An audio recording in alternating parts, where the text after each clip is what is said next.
Priyadarshini. Yeah, yeah. Thank you very much. Good afternoon, and greetings to all of our IFPH members and lovers and creators and our students. And I hope everyone is fine. First of all, I am thankful to IFPH for your kind of giving me that kind opportunity to serve and give me some time to at your honorable platform. It's an honor, and thank you very much for that. And today, our topic, this is our historical problem, the biotransformation of homeopathic remedies. The problem is that regarding this subject, which is our a basic brick in our studies, in our system of treatment, in our medicines, that everyone in the world secure us, suppress us, and giving us not the right place in the world which we the homeopathic doctors, the homeopathic science deserve. That only due to this reason, that where is the molecule of the your homeopathic medicines, and what is the biotransformation of your homeopathic remedies. And this is how the world, the who, also securing the homeopathic and the mafia, who don't want that the homeopathic system comes on the front line and become the number one treatment in the world. As you may please see the history of the homeopathic remedies, uh, it's very important. It's a very big thing. Any vaccination in the world before our homeopathic medicine, you know, the vaccines are invented in 1920, and I will let you know the exact year. And say homeopathic vaccines in 1775. Yes, the first vaccine was on 1796, but the homeopathic remedies are on 1775. And our preparation of our medicine is 100% prepared as the vaccines are prepared. The ingredient, the substance, the poison, the herb, the Ayurvedic, the metals, every element which we take in homeopathic, we titrate that substance from the crude form, from its original form, to some convert that properties to some chemical properties, which is known as homeopathic remedies. It is prepared in methyl alcohol, and after that preparation, the agenda in the world is that we don't find the molecule of that substance, that element from which we prepare the medicine. So this is how they suppress the and criticize our working, our medicines, our way of treatment, that we don't find the molecule, so we don't accept. So it is totally protestable, because they are denying, because they deny the homeopathic, this process of medicine. They deny the international invention of the vaccines. The vaccines which was invented by the Dr. Alexander Fleming, the Dr. Edward in 1796, but our medicines is in 1775. This is very important point. Please, the whole world, the students, the lovers, the creators of homeopathic, please consider this, that our remedies, the properties of our remedies, the way they prepared is the same as the vaccines are prepared. So we should proud for that, that our remedies have properties which can only heal, which have the scientific way of action. The action of our remedies is from inside to outside. It is not suppressive. It is not from outside to inside, as in the allopathic. So what happened? But after that, in 1775, our father of homeopathic, Dr. Frederick Samuel Hahnemann, he gave us introduced a system of medicine. Peoples and doctors that time, few accepted, few are against our the way of treatment. But that dispute is still exists in the world. But I believe nowadays, after having nanotechnology, after having all kind of spectrophotometers, we should have no doubt that how our remedies work in our body. But I want to give the details. It's very important when we start the homeopathic medicines. What the students should know about the homeopathic remedies, on which system it acts, how it biotransformate in the body. It's not like the allopathic medicines, which are dependent on the size of the medicine, the tablet. As you know, in allopathic, if the tablet is of 1000 mg, if you break that tablet, the half will be the 500 mg. And if you break more one portion of that, a half tablet, it means 1 by 4. So it will be 125 mg. So imagine that the allopathic medicine depending on the size of the medicine, the tablet. But in our homeopathic, the medicine is not depending on the quantity. The 10 drops, the 20 drops, the 30 drops will give you the same results. But what is the important point, it is that if you repeat the medicine after few minutes, 5 minutes, 10 minutes, 15 minutes, the pharmaceutical basis of homeopathic medicines will multiply the dose effects.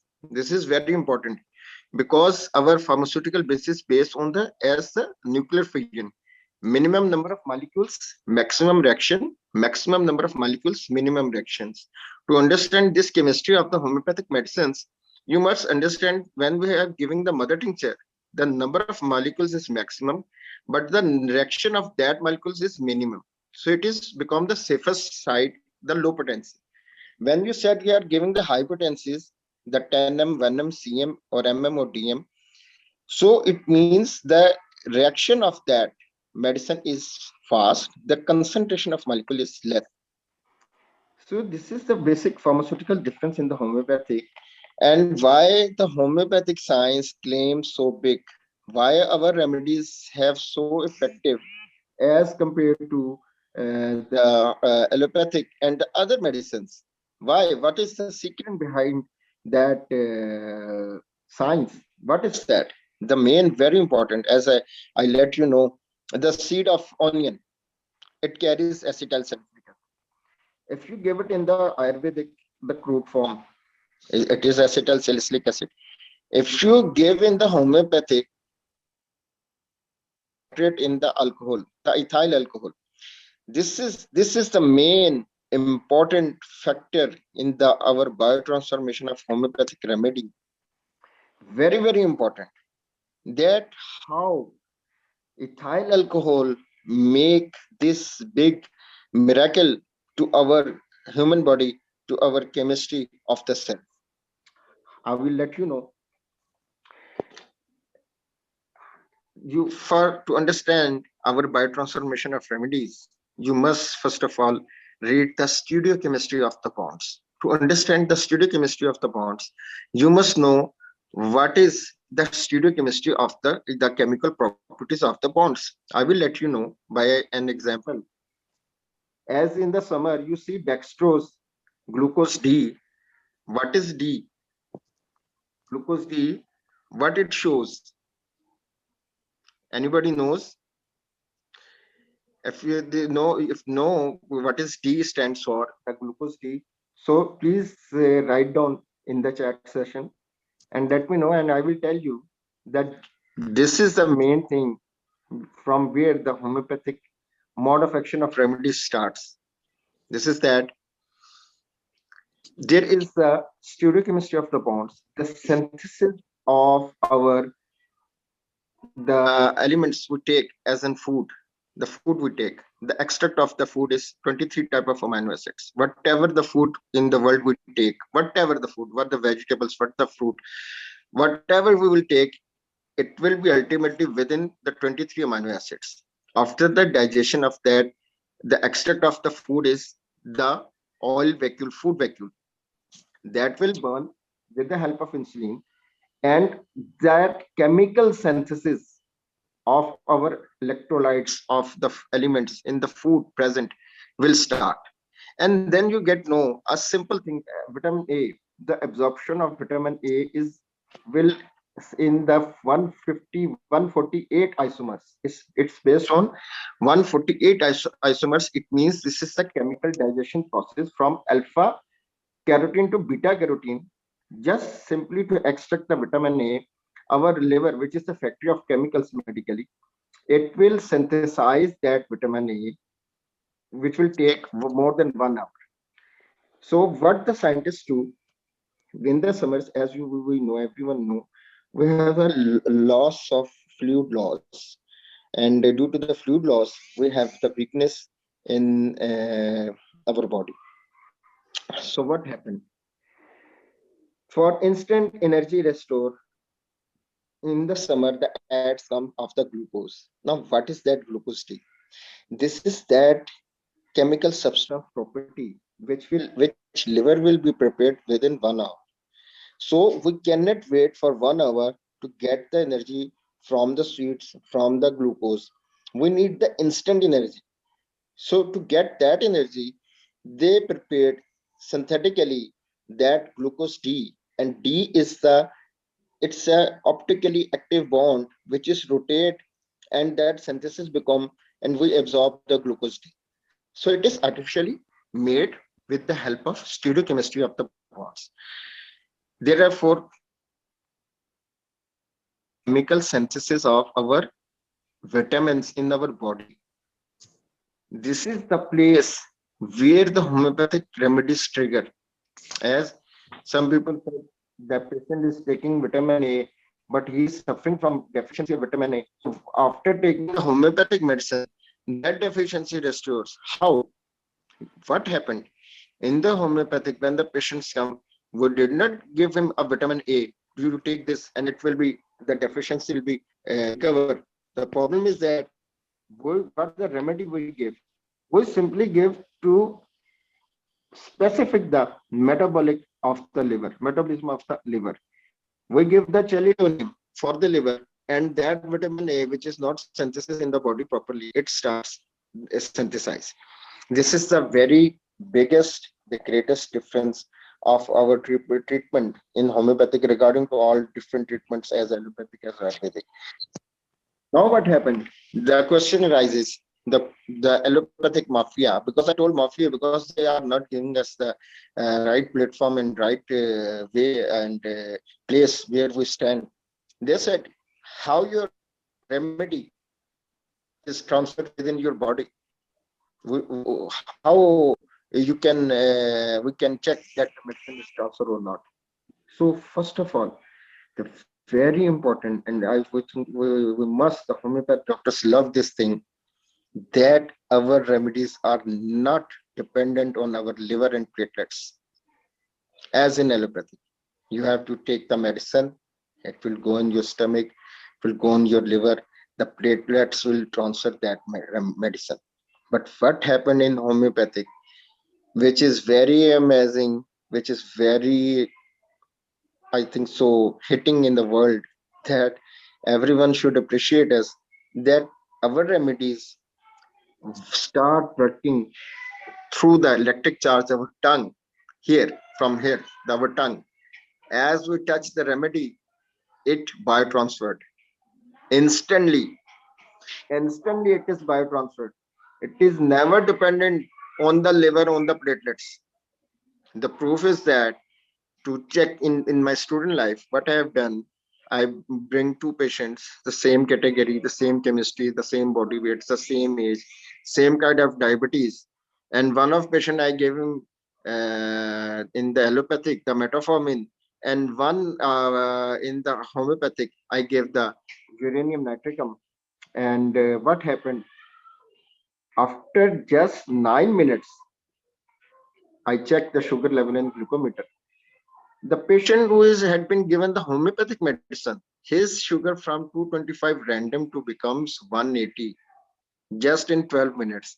And that allopathic, the patient I gave the allopathic medicine, his the glucose level is same, 225, no variation. After 30 minutes, it will become to 170 after 30 minutes. So this is how we when the our biotransformation effects of the remedy in the world. And in allopathic, after knowing this secret of that the medicines work from the electric charge of the tongue, because there are 9 volts on our tongue. What is the proof for that? Very simple. You can go and check the Lehninger biochemistry and see our peacemaker is producing 9 volts with the help of sodium potassium ionic exchange. Sodium potassium are our electrolytes. In the SA node, that 9 volt is produces, and our heart cannot beat without potassium. Potassium is our heart fuel. And what happened? 9 volts is the proof to check. You take the 9 volt cell, touch on your tongue, you see it will literally showing you a current. But if you touch the 10 volts on your tongue, it will become paralytic. So it means the current which is more than our body is 10, but 9 we are carrying. We are the walking biocells. We are the walking biocells. We have the all kind of biochemical transmissions of our body. So this is the fastest way of medicine in the world. During the heart attack, pupils are advised to take a tablet nitroglycerin below the tongue. Why? Why below the tongue? This is the fastest way where from the homeopathic is working. And second biggest point, after giving the medicine, what is the concept of second dose?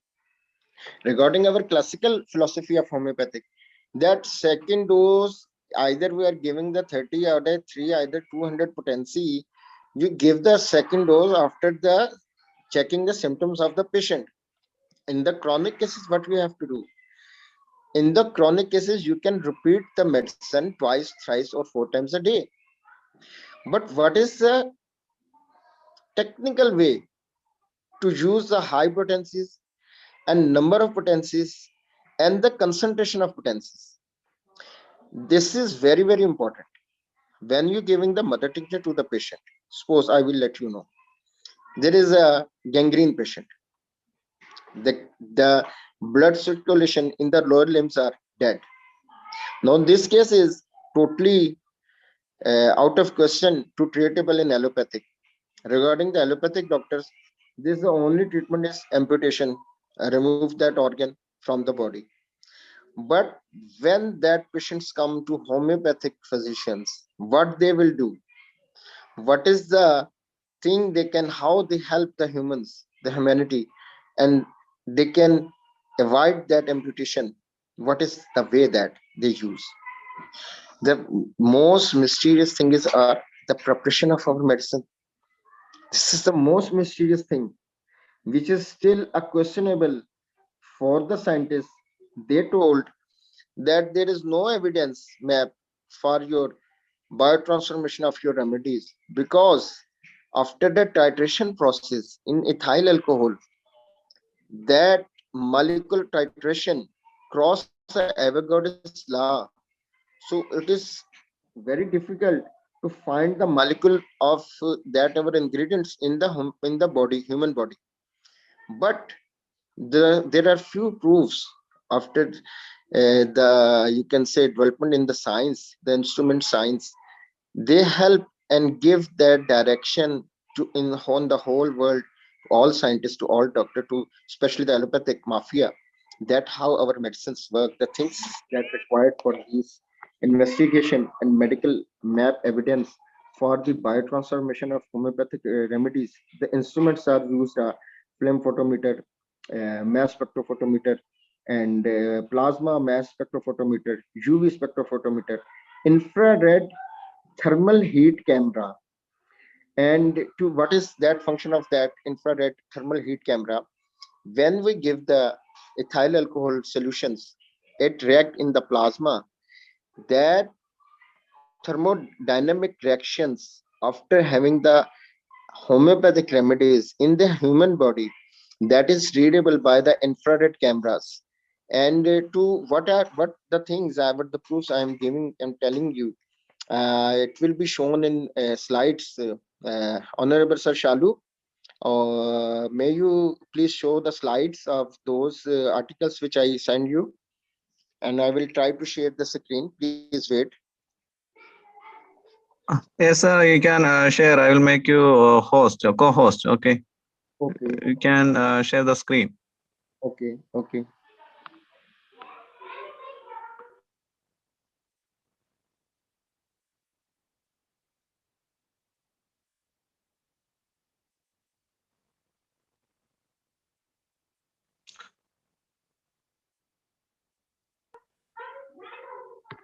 So you can go co-host now. Okay, you can share the slidings.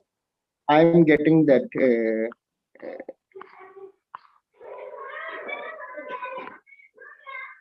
You can press the share button.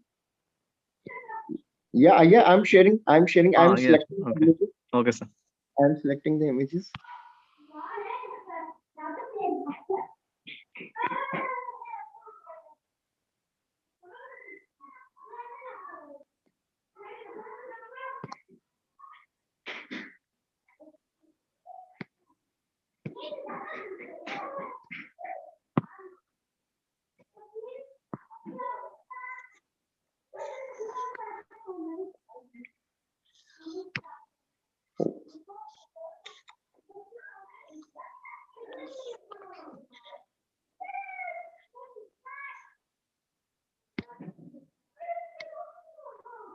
Oh my God.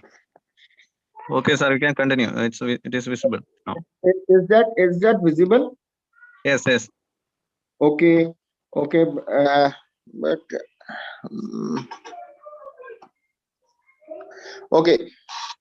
Actually, I don't know that screen is fixed. I want to show the second slide.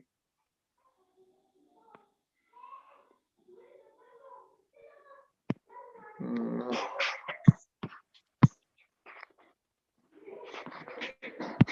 The slide is So showing is to you. it mobile? I think that's why. No, the slide is showing the abstract. The abstract is showing or not? Yes, sir. Showing. You can Okay. continue. Okay. So now you can see the abstract. This is the evidence, the biotransformation of our homeopathic medicines in the human plasma.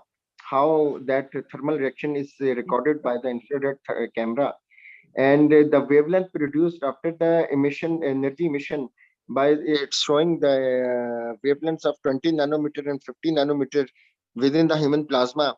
And there is a very authentic evidence that how the medicine biotransfer in your plasma.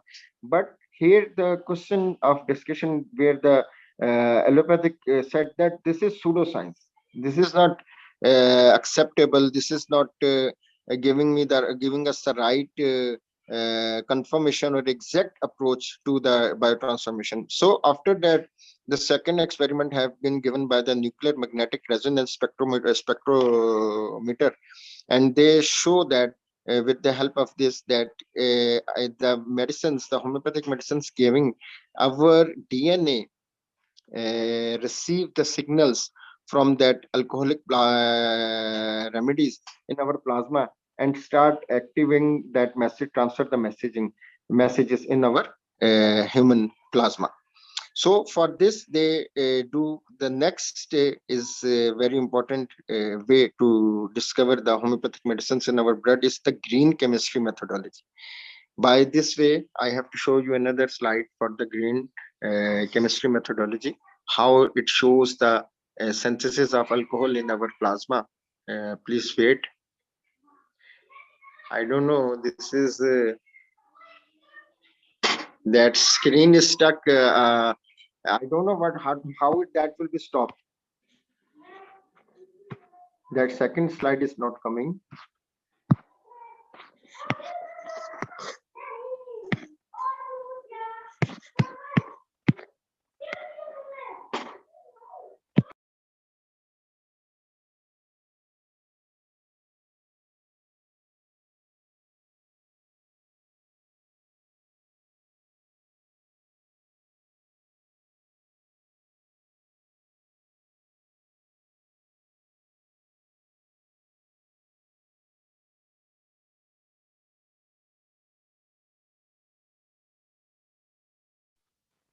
Sir, Our what happened? guest has Any problem?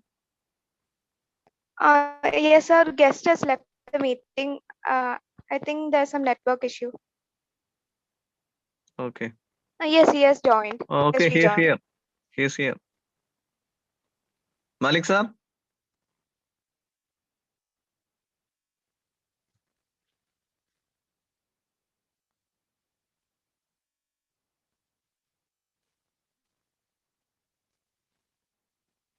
Hello, Malik sir, are you here?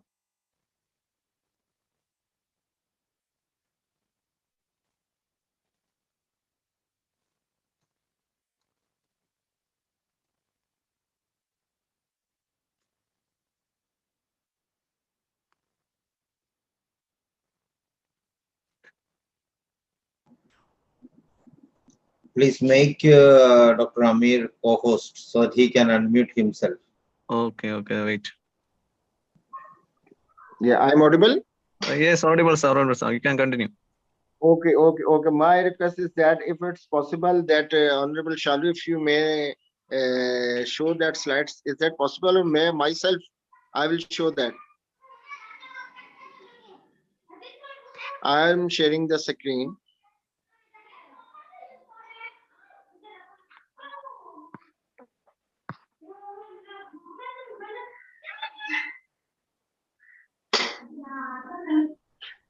Dr. Aamir, you need to show it one by one. You cannot show it slides because these are not slides.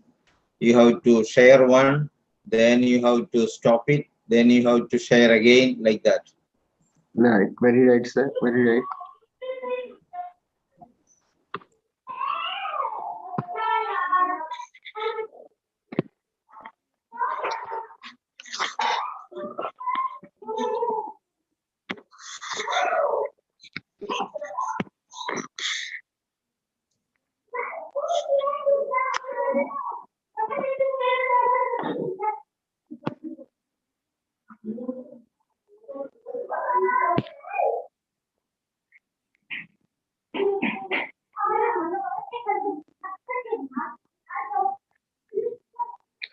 Look now, say it's that screen is coming.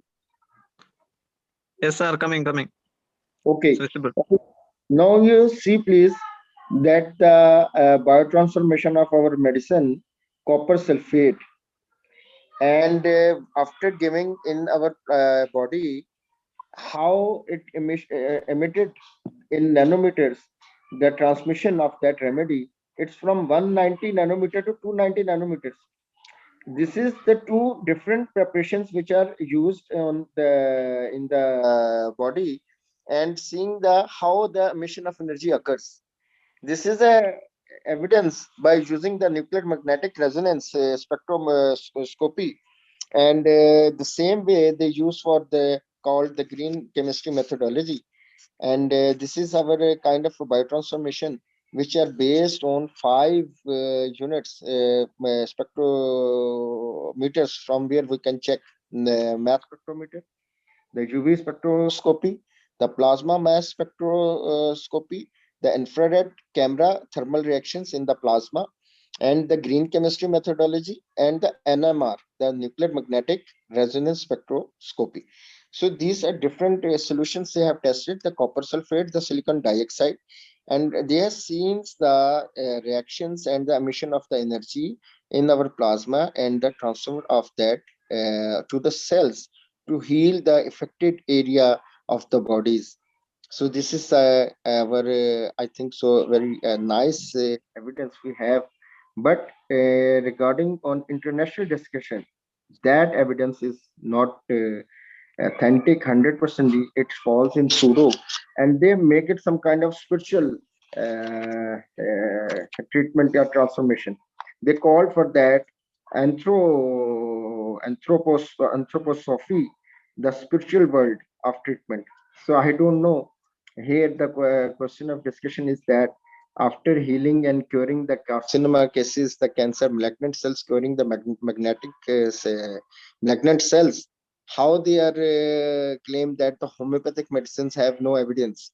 So this point of discussion is, I think so, I cannot give any kind explanation except that we are giving the best in the world by the help of homeopathic medicines, and we should not be secure for that, and they should give us the right place to work how we can help the humanity.